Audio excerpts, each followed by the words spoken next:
नमस्कार मैत्रिणींनो, blouse cutting या चॅनलमध्ये सर्व मैत्रिणींचे स्वागत आहे. तर आज आपण इथं 34 साईजच्या कटोरी ब्लाऊजचं परफेक्ट कटिंग पाहणार आहोत. तर इथे मी पैठणी साडीचा ब्लाऊज पीस आणि अस्तर पीस घेतलेला आहे. तर इथं अस्तर पीस उकळून घेतलेला आहे आणि डबल फोल्ड अशी घडी करून घेतलेला आहे. तर इथे मी 11 इंचाची घडी घेतलेली आहे दुहेरी. आता हे कट करून घ्यायचं आहे.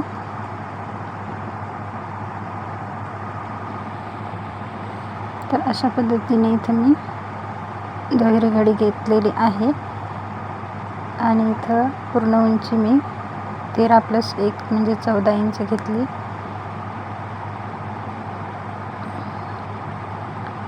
अशा पद्धतीने शोल्डर इथं मी 5.5 इंच घेतलं. मुंडा घेतलेला आहे 6 इंच आणि इथे छातीचा चौथा भाग घ्यायचा आहे. 34चा चौथा भाग 8.5 अधिक 2 इंच शिलाई मार्जिन घेतलं. तुम्ही 1.5 सुद्धा घेऊ शकता. इथे 1.5 इंच मागच्या मुंड्याची गोलाई घेतलेली आहे. 2.5 इंचाची गळा रुंदी, 3 इंच शोल्डर.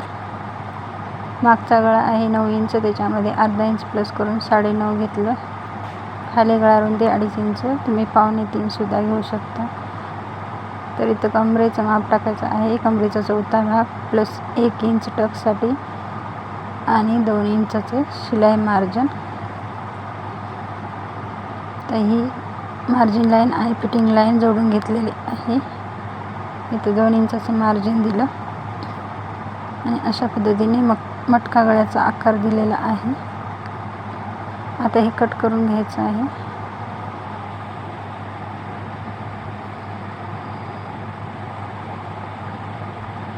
तर इथं आपली मागच्या भागाची कटिंग झालेली आहे. तर आता हा मागचा भाग अशा पद्धतीने कपडा व्यवस्थित करून घ्यायचा आहे आणि अर्धा इंच आपल्याला इथं खाली समोरच्या भागासाठी वाढून घ्यायचं आहे. तर इथं मी अर्धा इंचाची लाईन इथं ओढून घेतलेली आहे आणि त्याच्यावर हा मागचा भाग ठेवून घेतला आणि जसा आहे तसा इथं आखून घ्यायचा आहे. तर अशा पद्धतीने मी इथं आखून घेतला. इथं मुंडा मोजून घ्यायचा आहे 6 इंच. इथून चेक करायचं 5.5 इंच आहे की नाही. तर इथं 1 इंच समोरच्या मुंड्याच्या गोलाईसाठी घ्यायचं आहे. गळा रुंदी 2.5 इंच, 3 इंचाचं शोल्डर. समोरचा गळा आहे 6 इंच, त्याच्यामध्ये अर्धा इंच प्लस करून 6.5 घेतलं. खाली गळा रुंदी 2.5 घेतली. 1 इंचाचा गळ्याला आकार देऊन घेतला आणि इथून 2.5 इंच आपल्याला एक पॉईंट द्यायचा आहे. तर इथून 3.5 इंच घ्यायचं आहे क्रॉसपट्टीसाठी आणि इथं 3 इंच घ्यायचं आहे. इथं सुद्धा 3 इंच. अशा पद्धतीने क्रॉसमध्ये आकार देऊन घ्यायचा आहे. 5.5 इंचाची कटोरी आहे. तर अशा पद्धतीने 5.5 इंचाची एक सरळ लाईन मारून इथून बॉक्स तयार करून घ्यायचा आणि कटोरीला आकार देऊन घ्यायचा आहे. तर बघू शकता एकदम परफेक्ट आकार आलेला आहे. तर इथे मी माप लिहून देत आहे. आता हे कट करून घ्यायचं आहे.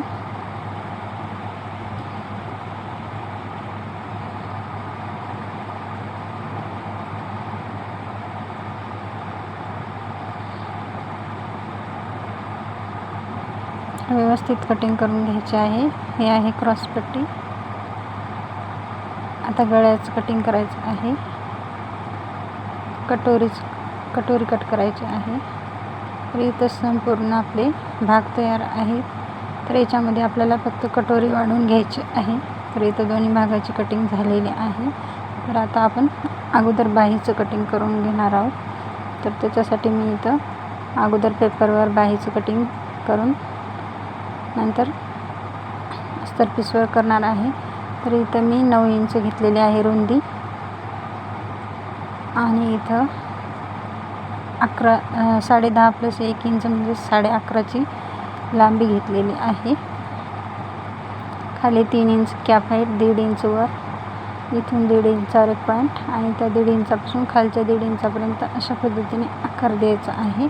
इथून अर्धा इंच समोरच्या मुंड्यासाठी दंडघेर प्लस 2 इंच आता जोडून घ्यायचं आहे. आता कट करून घ्यायचं आहे.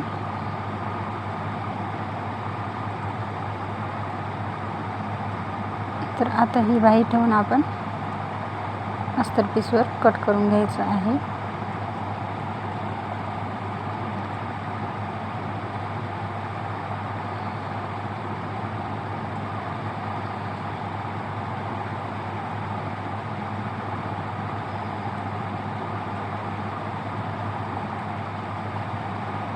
तर अशा पद्धतीने तुम्ही बाहीचं कटिंग करून घेतलेलं आहे. आता आपण कटोरीचं कटिंग पाहणार आहोत. तर कटोरी कशी वाढवायची ते, तर ही कटोरी जशी आहे तशी आपल्याला इथं आखून घ्यायची आहे.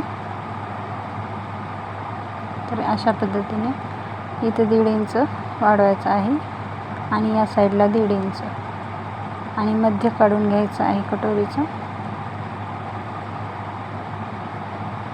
खाली 1.5 इंच, इथं खाली 1.5 इंच घ्यायचं आणि वर 1 इंच, 2.5 इंचाचा टक्स. आता हा पॉईंट जोडून घ्यायचा आणि इथला पॉईंट जोडून घ्यायचा, वर जोडून घ्यायचा आहे 1/2 इंच समोर घेऊन आणि या साईडला आपण 1/2 इंच घेऊन अशा पद्धतीने आकार देऊन घ्यायचा आहे.